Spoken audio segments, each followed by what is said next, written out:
Welcome to the Salon Scheduler video on how to set up your customers.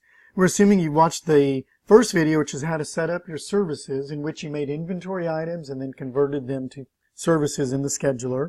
And then you've watched the second video, which was how to set up your employees, where you use the Employees app to create your employees, then you turned on those employees as service personnel on the scheduler. This third video is on how to set up your customers. We often get asked, the first question is how do you import customers? And just so you know, there's an app called Customer Upload by Abreeze.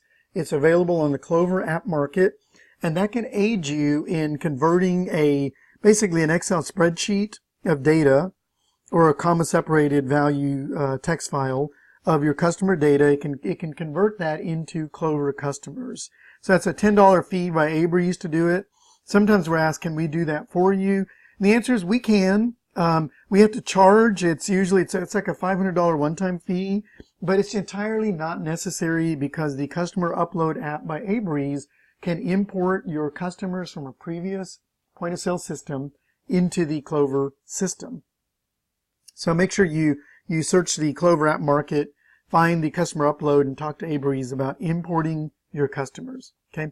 Now, your customers are shared customers. They're shared by all your apps on your Clover device.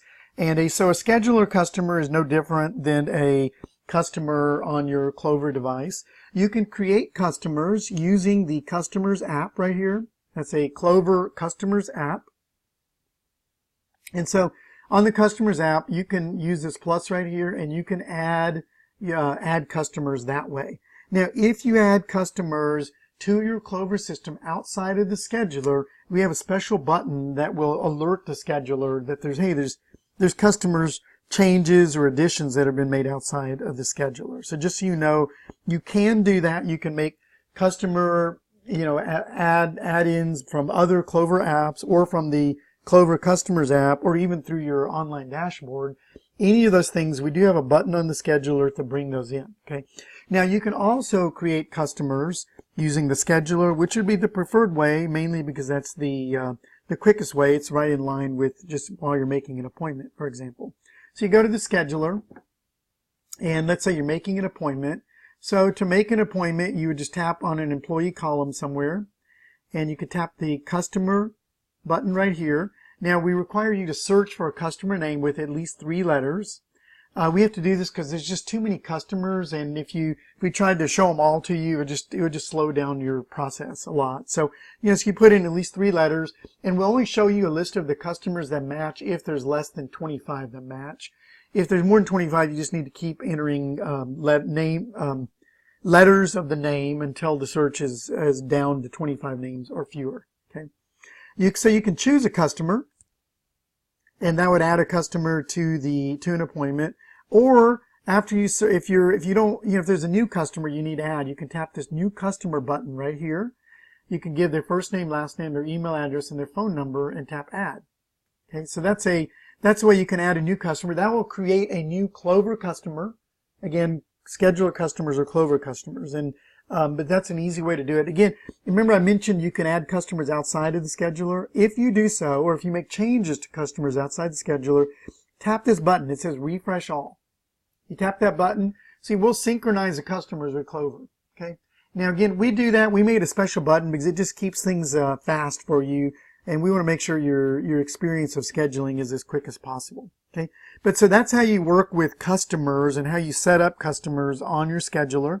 Be careful about duplicates. We notice a lot of salons, sometimes they'll accidentally use this new customer button instead of doing a search. And so they'll have 3 or 4 customers with the exact same name and the exact same information.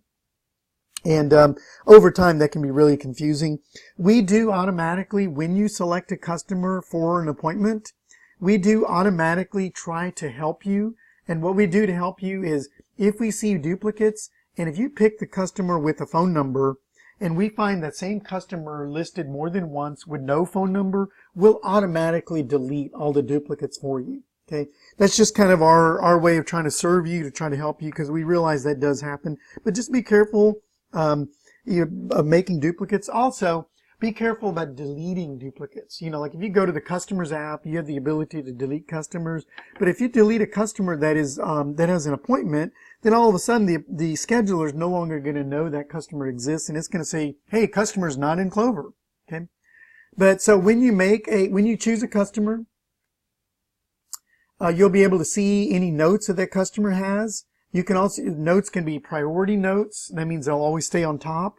Or they can be just regular notes, which you're going to see all your notes. You can unlock notes, so you can make changes to your notes,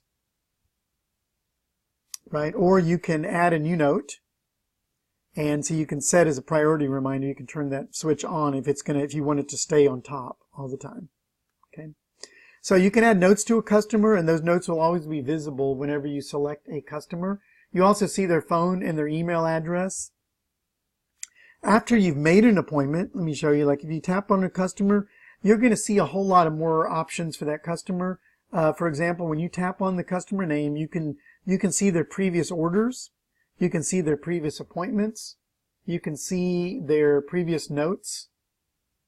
And if you want to change their reminder status, you can do that and that's pretty rarely done, but you can change when they get a reminder.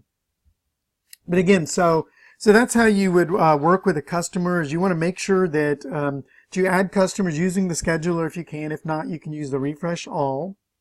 And make sure you give a customer a phone number, that's their cell phone number, so that they can receive text reminders. And if sometimes people wonder, like when a customer responds to a text reminder, how do we know? See, there's an icon right here. This icon will be an open envelope. Open envelope means that a text reminder is still pending, like it hasn't gone out. A closed envelope means that a text reminder was sent. If the customer responds, we're going to change that icon right there. We're going to change it into a clipboard. Clipboard means customer responded. A clipboard with a check means the customer confirmed an appointment. A clipboard with an X on it means the customer requested a cancel of that appointment. And if the clipboard has a magnifying glass on it, it means you need to look because they responded with reschedule or some note. So you can tap on an appointment, and you can tap on their name and tap on notes. And you can see the first note that you'll see will be the latest response to a text message reminder that was sent out. Okay, so that's how you work with customers. We have an online booking link that customers can use. And when a customer books online, we do add that customer to your Clover customers automatically. And there is a link where your customers can book online. That you can see that link right here under the pencil. You tap on online info. And there's a link that you would attach to a book now button on your website so that your customers can book. So your URL for customer booking is, and we give it to you right here. This is your URL. This is the address that you would attach to a book now button on your website. And it's automatically set up. If you've done steps 1 and 2, you're automatically ready to go with using the customer online scheduling. And more on that later in a later video.